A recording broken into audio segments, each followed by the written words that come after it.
जर तुम्ही daily routine पासून बोर झाला असाल आणि खरंच एक प्रॉपर नो नेटवर्क ब्रेक तुम्हाला तुमच्या फॅमिली आणि लव्ड वन्स बरोबर क्वालिटी टाइम स्पेंड करायचा असेल तर ट्रस्ट मी तुम्ही हा प्लॅन नक्कीच कन्सिडर केला पाहिजे। तो म्हणजे कॉर्डिलिया क्रूजचा, समुद्राच्या अगदी मधोमध जिथे आजूबाजूला फक्त पाणी आणि इथे सगळ्या फॅसिलिटीज अवेलेबल आहेत। म्हणजे सकाळपासून ते रात्रीपर्यंत फुल ऑन प्लॅन रेडी, खाण्यापासून एंटरटेनमेंट पर्यंत live music, amazing show, pool vibes, night party, full on मजा मस्ती आणि नॉनस्टॉप धमाल। ट्रस्ट मी इथे आल्यावर टाइम कसा जातो तेच कळणार नाही आणि 24 तास पण कमी वाटतात, कारण की ही ट्रिप नाही एक होल एक्सपिरियन्स आहे। आणि पहिल्यांदा ऑनबोर्ड होताच ट्रेडिशनल वे मध्ये खूप छान वेलकम केलं। इथे आहे 5 टाइप्सचे room, interior, ocean view, mini suite आणि सगळ्यात लक्झरी म्हणजे चेअरमन रूम। आणि टोटल 11 डेक आहेत जे एक्सप्लोर करता करता तुम्ही थकून जाल पण बोर नाही होणार। चला तर मग सुरू करूया आपल्या क्रूज टूर ची सुरुवात डेक नंबर 5 पासून। सगळ्यात आधी येतं मार्विकी थिएटर, जिथे रात्री फुल ऑन एंटरटेनमेंट असतं। Live performance, dance show, music, फुल एनर्जी, फुल वाईब्स आहेत। थिएटरच्या समोरच रिसेप्शन आहे, जिथून तुम्हाला सगळ्या सर्व्हिसेस इझिली मिळतात। आणि आता मी तुम्हाला घेऊन चालली आहे माझ्या फेवरेट ठिकाणी, ते म्हणजे चेअरमन क्लब। इथे लाईव्ह म्युझिक चालू असतात, म्हणजे इमॅजिन करा समुद्राच्या मध्ये बसून लाईव्ह म्युझिक ऐकणं म्हणजे नेक्स्ट लेवल फिलिंग आहे। मी पर्सनली ह्या ट्रिप मध्ये इथे भरपूर वेळा येऊन गेली आहे। आणि या डेकच्या शेवटी येतं स्टारलाइट रेस्टॉरंट, जिथे तुम्हाला ब्रेकफास्ट पासून मिडनाईट स्नॅक पर्यंत सगळं मिळतं। म्हणजे बेसिकली इथे खाण्याचं फुल ऑन जुगाड आहे। आता जाऊया डेक नंबर 6 वर। इथे शॉपिंगचे बरेचसे ऑप्शन आहे आणि शॉपिंग लव्हर साठी तर बेस्ट प्लेस आहे। आणि जर तुम्हाला कसिनो खेळायला आवडत असेल तर इथे तोही ऑप्शन अवेलेबल आहे। डेक नंबर 7 वर स्टेट रूम आणि इंटरनेट कॅफे आहे। आणि आता आपण आलो आहोत डेक नंबर 8 वर, जिथे माझा रूम आहे आणि हो इथे कार्ड रूम पण आहे, जिथे तुम्ही फॅमिली आणि फ्रेंड्स बरोबर कार्ड्स गेम खेळू शकता। आता जाऊया डेक नंबर 9 वर। इथे स्टेट रूम सोबतच एक क्यूट लायब्ररी आहे, जिथे तुम्ही शांत बसून रिलॅक्स होऊ शकता।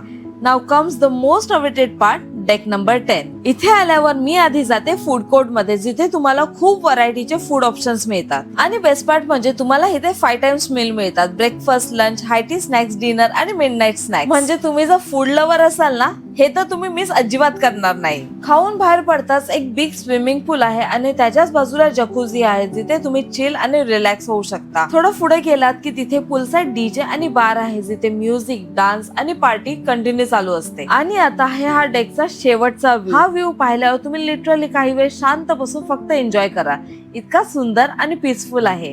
या व्ह्यूची जर अजून मजा घ्यायची असेल तर रॉक वॉल क्लाइम्बिंग नक्की ट्राय करा, कारण वरून दिसणारा व्ह्यू नेक्स्ट लेवल आहे। आणि हो, सांगायचंच राहिलं, एवढं सगळं खाऊन पिऊन झाल्यानंतर वर्कआउट तर करायला पाहिजे, म्हणून इथे जिम सुद्धा अवेलेबल आहे। तसं तर वर्कआउट करायला मला फारसं आवडत नाही, पण ओशन व्ह्यूची मजा घेत वर्कआउट करायला तुम्हाला नक्की आवडेल। आणि आता शेवटचा डेक नंबर 11। इथे तुम्ही सनराइज आणि सनसेट एन्जॉय करू शकता। आहे की नाही क्रूजचा बेस्ट एक्सपिरियन्स? मग तुम्ही कधी तुमच्या फॅमिली बरोबर क्रूज ट्रिप प्लॅन करताय?